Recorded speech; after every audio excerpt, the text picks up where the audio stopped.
Want a website with unmatched power, speed, and control? Try Bluehost Cloud, the new web hosting plan from Bluehost, built for WordPress creators by WordPress experts. With 100% uptime, incredible load times, and 24/7 WordPress priority support, your sites will be lightning fast with global reach. And with Bluehost Cloud, your sites can handle surges in traffic no matter how big. Plus, you automatically get daily backups and world-class security. Get started now at Bluehost.com. The 3 Down Greencast is brought to you by the Pile of Bones Brewing Company, Regina's only downtown brewery.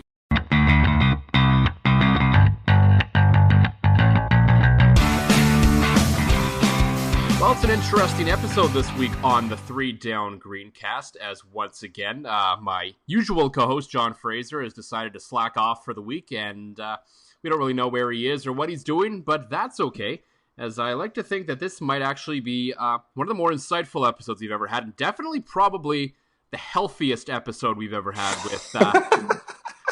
with my boy, 3 Down Nations, who's pulling a double shift today, because I believe you recorded with Drew earlier today. Justin Dunk, welcome to the program as my co-host this week, man. Thanks for stepping in. That's right, buddy. And on the health note, I'm drinking a protein shake right now, plant-based. Get it in you. But I'm curious what you got in the glass. On that note, that's all we have for this week. And we'll see you all next week. Goodbye, everyone.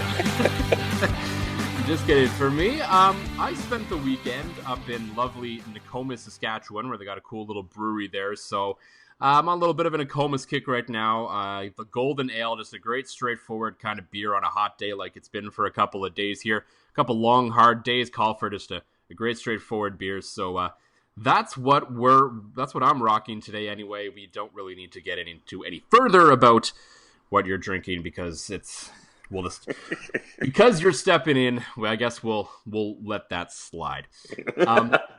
It's been anything but a straightforward and clean kind of week for the Saskatchewan Roughriders, as there was the game and there's all kinds of stuff to get to. Zach Collaros, Nick Marshall, Duron Carter, maybe even a little Jerome Messam talk. Maybe we'll slip a little time in for Johnny Manziel, because I'm not like Josh Smith of 3 Down Nation, who tries to avoid that talk at all costs. I'm not afraid of a few free clicks by bringing that up. So we might get to that, but first, we don't need to spend too much time on this, I don't think, because the game has kind of become the back burner, I think, after everything that's happened to start this week. But, Dunk, just your thoughts on, as you watch that game, especially that first quarter, as the headline on 3downnation.com so aptly put, the Riders barfed all over themselves. It seemed like they did, and obviously the turnovers were key in that. But overall, my man, I feel like the Riders were in that game. Aside from that, it's so easy to say woulda, coulda, shoulda, but you take away those turnovers, which, at the best of time are chance plays, and the Riders being able to not go on to get blown out by the Stamps, which is what I think a lot of people probably thought would happen after they were down 24-0 in the first quarter, and the defense only gives up 10 more points the rest of the way, and the team sort of had that mentality that they were going to fight all the way to the end, which is a positive if you're looking at this team from the scope of, are they still battling as hard as they can for Chris Jones? Yeah, I think that's a fair point, and Chris Jones certainly brought that up after the game, that he was proud of how his team fought to the very end, but I do wonder how much of that was, as from Calgary's side, when you're up 24-0 after 15 minutes of football, it is pretty easy to lay off a little bit, so I still don't think you can give them that much credit, because for the Riders to win football games, there's no secret into how they have to do it. They have to play pretty good, ball control offense, eat up as much clock there as they can. They need the defense to win them the game, and they need the special teams to be solid and maybe even ship in 7 points. So when you look at that first quarter, they did essentially everything they can't do in order to win a football game, especially against the likes of the Calgary Stampeders. It was poor, man, and there's no getting around it. That those turnovers did happen, and the defense did give up, were part of the reason for those 24 points, but a lot of it was the field position, right? They were put in a short field. The score could have been even worse, and there's been obviously a lot of talk there in Regina about the offense struggling, Joel, but I feel like the one factor that not a lot of people are talking about is Jarius Jackson, who was the passing game coordinator, now being in BC, and now you have Steve Walsh coming in, and the offense has clearly changed. And for me, I got to defend my boy Brandon Bridge. He doesn't look quite the same since Jackson left. Yeah, I mean, I think there's certainly time to look at that, and that I think that's a fair assessment. But I think even last year, the end of the season and walking into the playoffs and getting within to essentially a play of making the Grey Cup, more or less maybe fogged some view of what we saw from that team last year. The offense wasn't quite as bad at times last year, but it wasn't good last year either. So it's not like this is an offense that's building off a great year and is taking a big step back. I'd say maybe it's a small step back. And to me, the issue isn't so much the game plan. I think there is good reason why this team should play a conservative, low, high percentage kind of passing football, run the football, which for some reason they didn't do early in the year, but now they are. And that's fine. There's reasons to do that. There's a time and place to do that. When you go down 24-0 after the first quarter, it's pretty hard to justify continuing that, because especially against a Calgary Stampeder team who we know their defense coming to that game essentially didn't give up more than 10 points a game. So for me, the issue wasn't so much the game plan. It was just the lack of adjustments. And, that is really what stuck out to me in terms of what they were doing offensively in that game.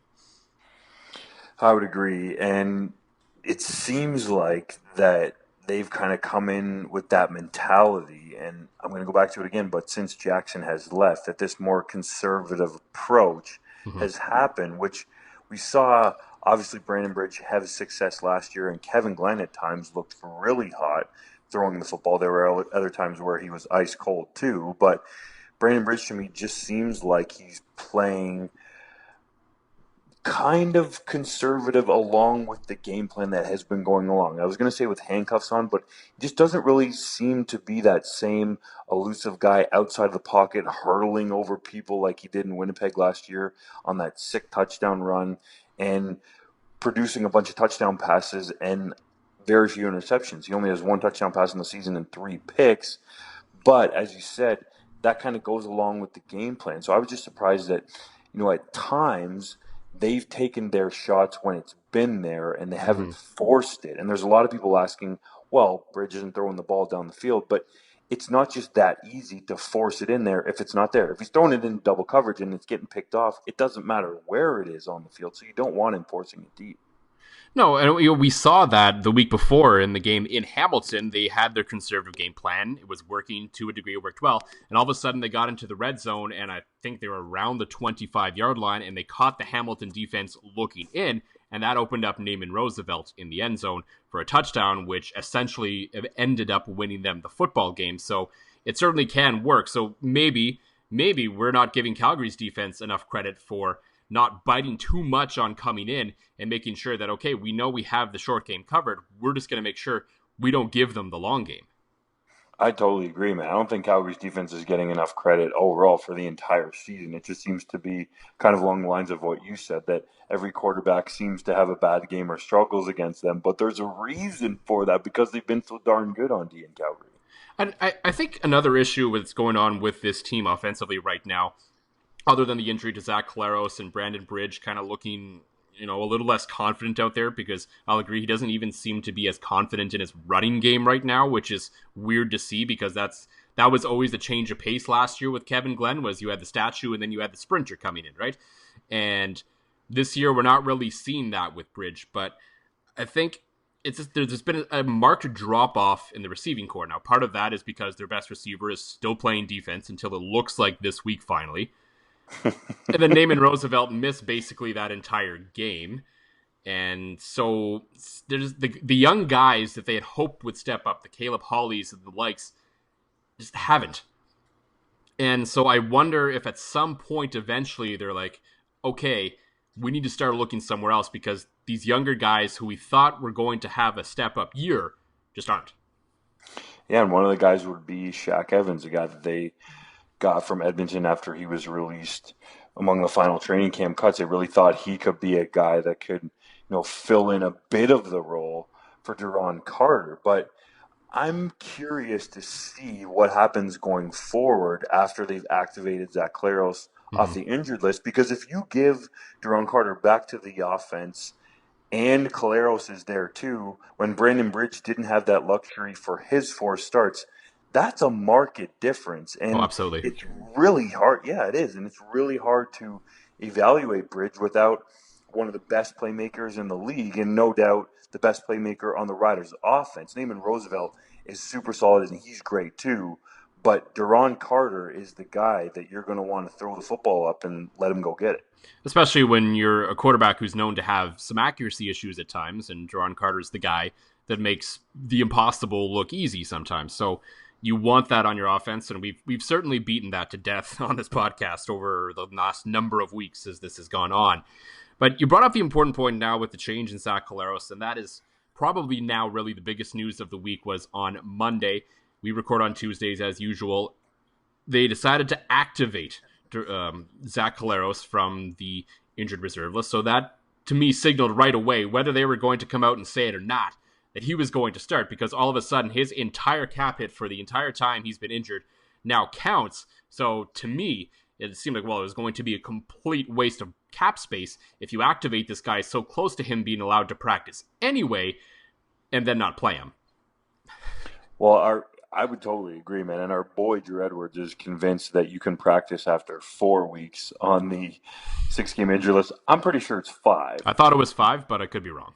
No, I would agree. I think it's 5. Eddie's wrong. So let's just assume that. So you activate Zach Claros, and I did the math, and I'll actually have a piece on this up on 3 Down by the time probably this podcast goes up, or most people are listening to it, that shows the Zach Claros cap hit wasn't as big as a lot of people think, because his rework deal was $430,000, but $225,000 of that was up front, which means $205,000 was his base salary. Divide that by 18.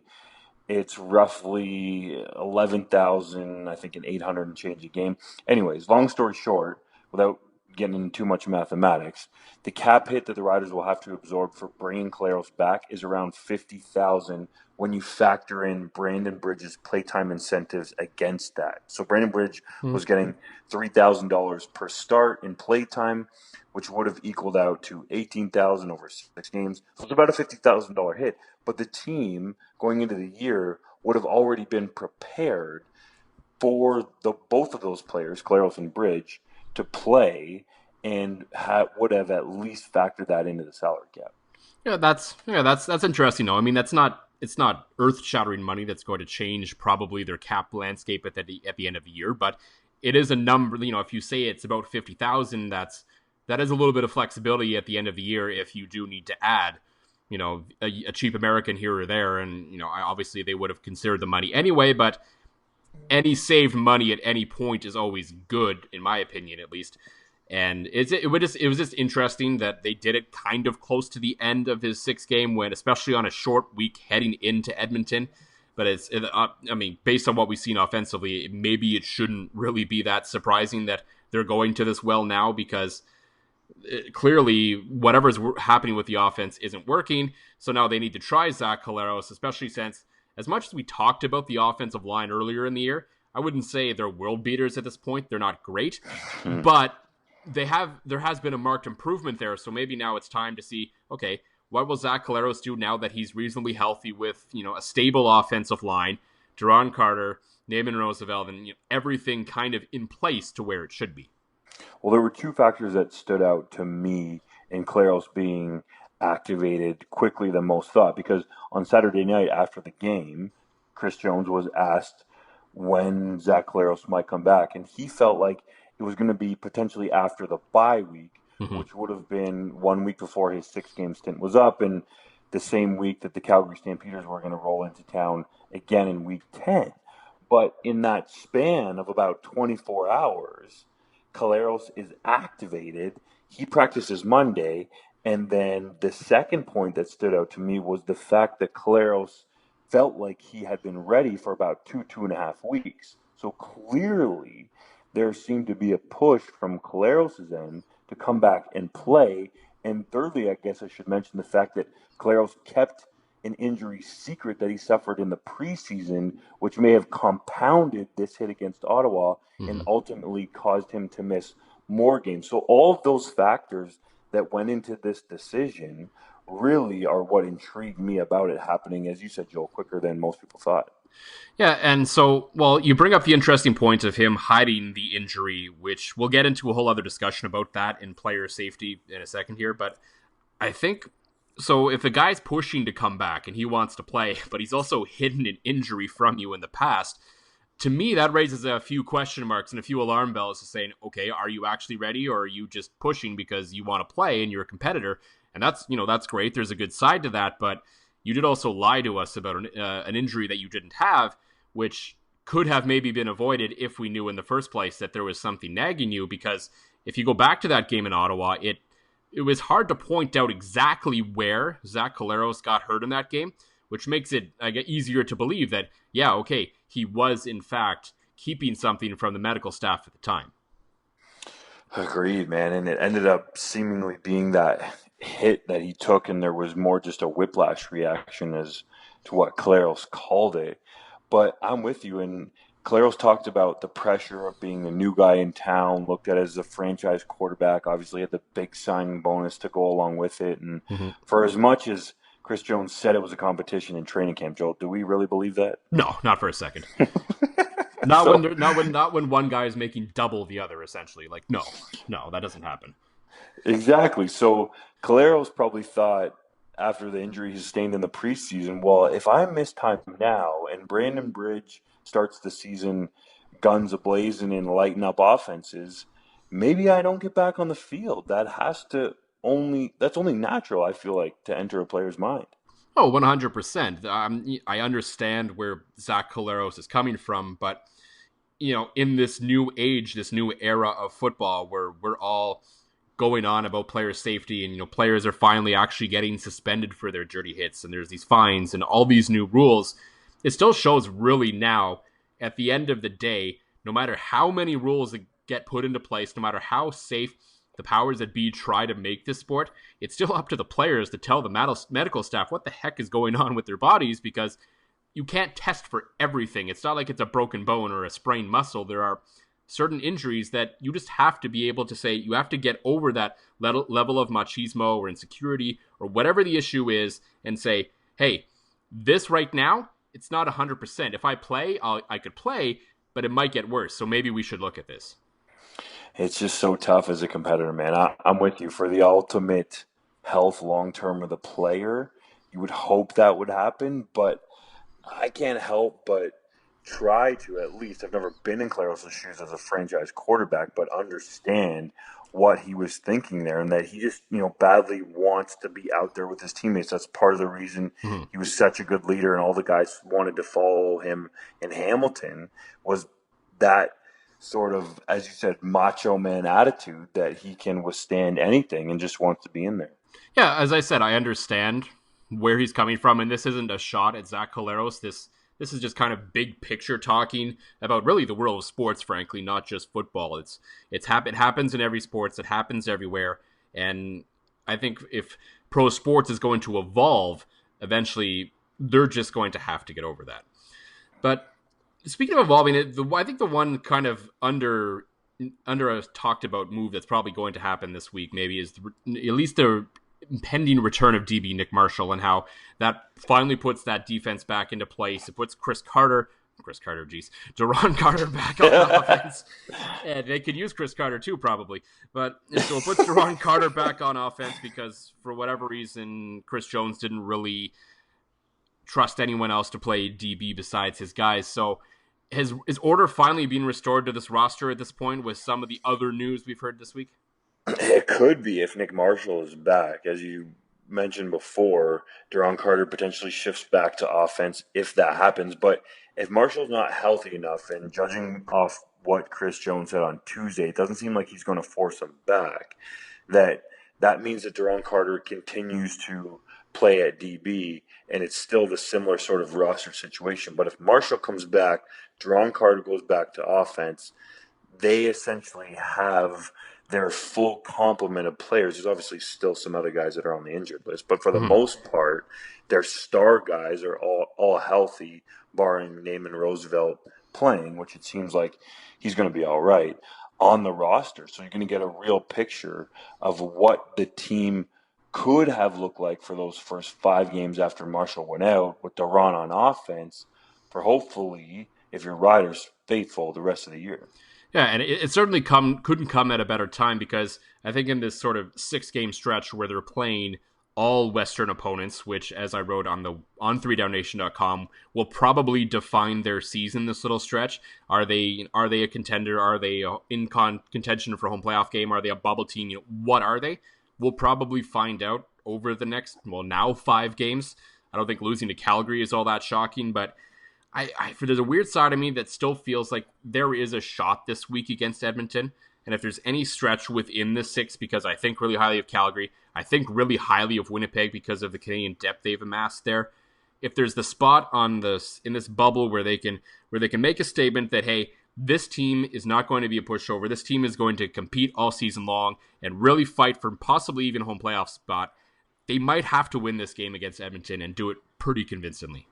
And you nailed it right there with the home playoff spot. There were visions of that by the Riders going into the 2018 season. And if they want to have a shot at that actually coming to fruition, they have to get a win against Edmonton and potentially really need one against Calgary because you can't fall too far out of reach, obviously, with those top 2 teams. It seems like Calgary could potentially run away with the division yet again, which makes this game against the Eskimos, as you pointed out, the games against Winnipeg, massive because those are essentially, and it's a bit of a cliche, but 4-point games that you need to have. And the Edmonton defense can be had. That has been shown this season. So if you can sort of slow down Mike Riley a little bit, and then you have Zach Claros, and potentially it seems like a Brandon Bridge tandem, according to what Chris Jones said on Tuesday, that they could both see time, which would be interesting because it almost goes back to last year with Kevin Glenn and Brandon Bridge in terms of the differences they bring to the field, that this game in Edmonton could actually be had. I'm surprised that they're 9-point underdogs, to be quite honest. Is it really that bad? Oh. It's a big spread. That is a big spread because you follow the whole league a lot closer than I do, and everyone was really bullish on the Edmonton Eskimos to start this year, and they've kind of been a bit of a roller coaster, up and down. There's some weeks they look like who we thought they were, and there's other weeks where they frankly don't. So that's why I kind of feel like this game is there for the taking, even though it's a short week and blah blah blah blah blah blah blah. Weird things like that happen in the CFL all the time. So what's going on in Edmonton? What's the deal with them where they're not quite what we thought they'd be so far?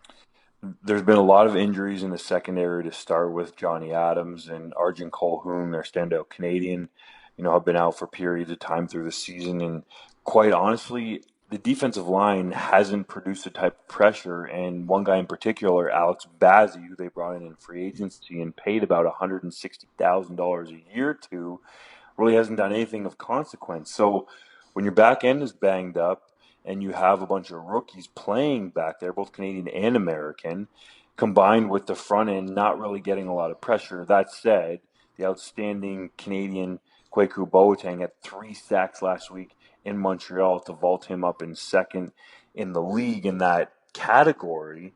But that's not really a recipe for success on defense. And there is this idea out there among coaches and scouts in the league as well that you can run the ball on Edmonton, even though Almondo Sewell is there. If you can sort of pin him down or put 2 guys on him, that you can create other lanes there. So I would look for the Riders to try and get a ground game going because of that factor against Edmonton.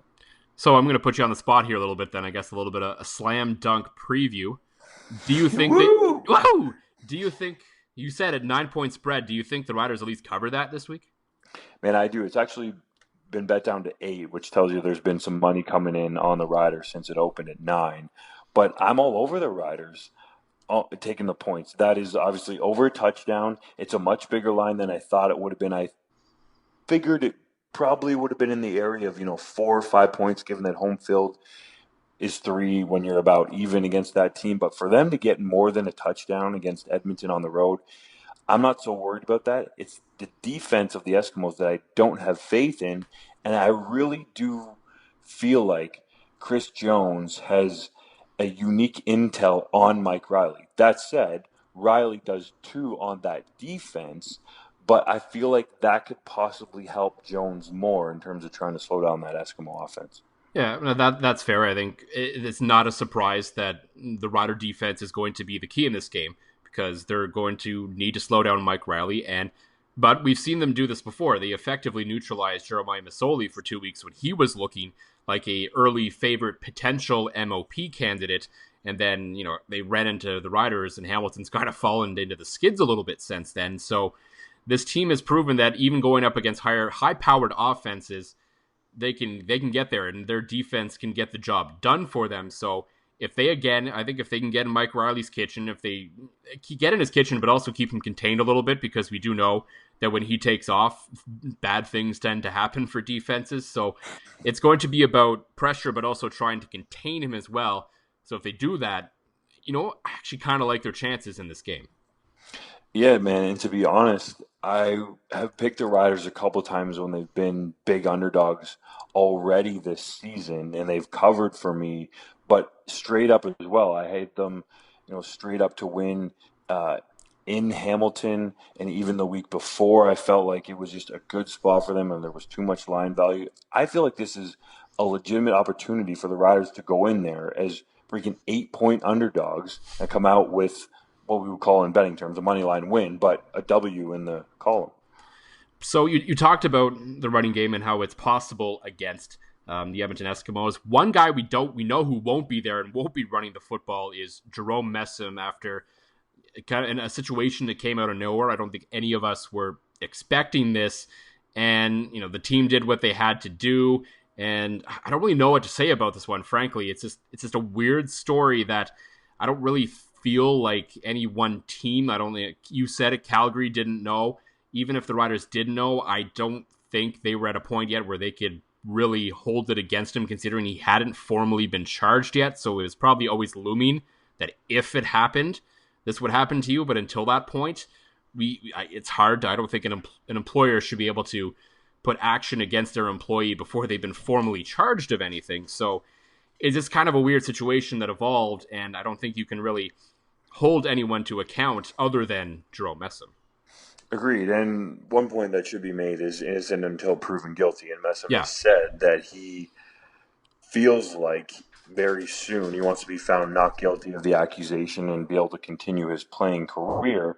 But to your point, Joel, the adult complainant came to police in April 2018, and Messam actually wasn't charged until Sunday. So he probably didn't even know about that charge until it was actually laid. I don't really know exactly in a detailed way how that process works, but the Calgary Stampeders certainly had no idea about it.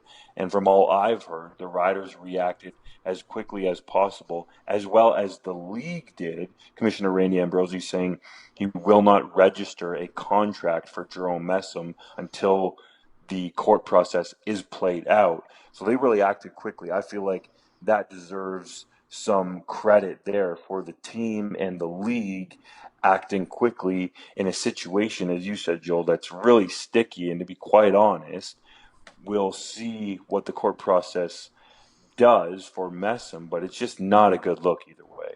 No, absolutely not. And I do think the league deserves a lot of credit. Both teams, everyone involved, did the right thing that they had to do in this situation. And it shows that the mechanisms the league have put in place over the last few years over these sorts of things is working. And that's good. It all comes into place very quickly. Player X is charged with, these kinds of charges, and it's done, it's over with. And there's no gray zone. It's if basically you fall within this bracket of stuff that happens, see you later until you figure out what's happened. Exactly. And for better or for worse, the league is living in the now news world, and people, for whatever reason, and I don't really understand it, because in some cases the accused, and in this point players, professional athletes, are found not guilty. So immediately when the charges come out, it seems unfair to me that right away Messam is just deemed to be guilty. Let's at least let the process play out. I'm not saying one way or another, but let's at least let it play out. But now what leagues have to do is be reactive in that situation. But all it really tells me is that if you're a player, you just don't want to be anywhere near this type of legal trouble because it could be very damning for your career. Absolutely. So let's end this podcast on a little bit of a cheerier note than that. It was the news today that came out, which we were all kind of expecting, and it's the news that Johnny freaking football is finally going to start a game in the CFL. Dunkster, you and Drew just must be, jumping for joy at the thought of the clicks and the gifts and everything coming from that game. Well, that's to be determined, man. We'll see how he played. No doubt, as I'm sure you are, I'm pretty curious to see how Johnny Manziel does. I do feel like, Joel, that this is very rushed and potentially damaging to Johnny Manziel's future football prospects that he's going to start so quickly. 5 practices in to his tenure with the Alouettes, he's going to be out on a field. And Drew and I said it on the 3 Down podcast today, but the only quarterback in sort of recent memory to come right in right away and have success is Ricky Ray, and there might be some Winnipeg Blue Bombers fans that have their hands up for Chris Strevler. That was for a few games, and he looked solid. But it's ultra rare, and all the hype around Manziel is way higher, probably, than he can ever meet in terms of the expectations on the field. Yeah, that's probably a fair assessment, but at the same time, you're the Montreal Alouettes, you got to do something. Not that Vernon Adams played that poorly last week. I thought he wasn't great, but he wasn't terrible either. It certainly probably could be improved upon, but this is why they picked up Johnny Manziel. And we're obviously, everyone around the CFL is going to talk about this from a CFL perspective, but I think from a Johnny Manziel perspective, this has got to be, finally a good moment for him, because how long has he been sitting and waiting to finally start another professional football game as a quarterback, even if it's not in the league he had anticipated, and once he was let go by the Cleveland Browns and that whole thing ended. But it's still got to be something for him to say, you know what, at the very least, I know I've made it back to this point, and I can say I'm going to go out giving it my all, no matter how this turns out. Exactly, and he's got the opportunity to potentially revive his professional career. We should say, since we're doing the Greencast, that the Riders do have a connection to Manziel, right? They worked him out illegally before he ever even signed with the Hamilton Tiger Cats. Man, that just makes me think that how much more madness would there be around Manziel if he ever happened to make his way to Saskatchewan when this all shook down? There probably would have had to have been like an entire separate website linked to 3downnation.com to make sure all of the traffic went to there and didn't shut down the regular servers. We definitely have you on Johnny Watch 24/7, man, like a PI, maybe private investigator or something like that. I'm glad that didn't happen.